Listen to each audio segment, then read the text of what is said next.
tuwing ika-25 ng Hulyo, ating ginugunita ang National Campus Press Freedom.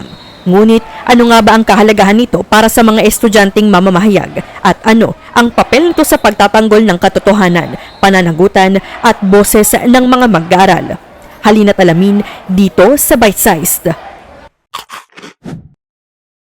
Alinsunod sa Batas Republika bilang 11440 o mas kilala bilang National Campus Press Freedom Day Act, idineklara ang ika-25 ng Hulyo bilang pagkilala sa mahalagang gampanin ng mga campus journalists sa pagtataguyod ng malayang pamamahayag. Hindi lamang tungkol sa pagbabalita ng mga kaganapan sa paaralan ang campus journalism, isa itong plataporma upang mailahad ang mga isyong kinakaharap ng mga mag-aaral at maisulong ang pananagutan at demokrasya sa loob at labas ng pamantasan.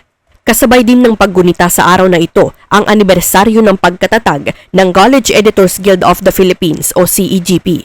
Itinatag ito ng mga editor mula sa iba't ibang pamantasan, kabilang ang The National ng National University.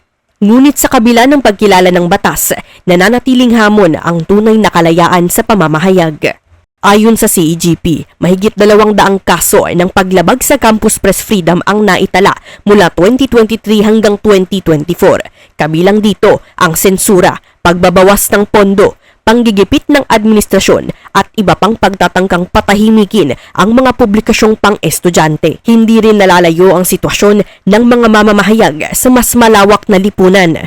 Patuloy pa rin naitatala ang mga kaso ng red tagging, online harassment at pananakot laban sa mga mamamahayag at maging mga student journalists na naninindigan para sa katotohanan. Ang National Campus Press Freedom Day ay hindi lamang paggunita sa isang batas o kasaysayan ng campus journalism. Isa rin itong paalala na ang kalayaan sa pamamahayag ay isang karapatang dapat patuloy na ipinaglalaban. Nasagit ang masistang diktadura.